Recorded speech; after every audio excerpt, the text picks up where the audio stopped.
అందరికీ నమస్కారం. బంగాళాఖాతంలో అల్పపీడనం భారీ వర్షాలు. ఫ్రెండ్స్, ఇప్పుడిప్పుడే వచ్చిన వెదర్ రిపోర్ట్ అయితే గనక ఒకసారి తెలుసుకుందాం. వీడియోనైతే పూర్తిగా చూడండి, అలాగే ఒక లైక్ ఇవ్వడం మర్చిపోకండి. మరిన్ని అప్డేట్స్ కోసం ఛానల్ని సబ్స్క్రైబ్ చేసుకోండి. ఇక వివరాల్లోకి అయితే వెళ్ళిపోదాం. ఉత్తర తమిళనాడు దగ్గర నైరుతి బంగాళాఖాతంలో ఉపరితల ఆవర్తనం కొనసాగుతుంది.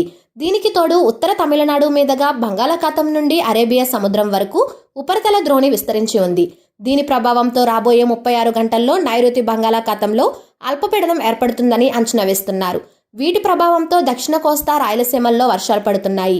కొన్ని చోట్ల భారీ వర్షాలు కూడా పడ్డాయి. మంగళవారం నుంచి రాయలసీమ కోస్తాలో వర్షాలు పడతాయని వాతావరణ శాఖ అంచనా వేస్తోంది. బుధవారం కూడా కోస్తా రాయలసీమల్లో వర్షాలు పడతాయని, కొన్ని చోట్ల భారీ వానలు కురిసే అవకాశం ఉంది అంటున్నారు. ప్రజలు అప్రమత్తంగా ఉండాలని అలర్ట్ చేశారు. మంగళవారం పార్వతీపురం మన్యం, అల్లూరి సీతారామరాజు, రాయలసీమ జిల్లాల్లో పలు ప్రాంతాల్లో పిడుగులతో కూడిన తేలికపాటి నుంచి మోస్తారు వర్షాలు కురిసే అవకాశం ఉందని విపత్తుల నిర్వహణ సంస్థ పేర్కొంది. తెలంగాణలో నేటి నుంచి రాబోయే 5 రోజుల పాటు భారీ వర్షాలు కురుస్తాయని హైదరాబాద్ వాతావరణ కేంద్రం హెచ్చరించింది. పలు జిల్లాల్లో భారీ వర్షాలు కురుస్తాయని ఎల్లో అలర్ట్ జారీ చేశారు.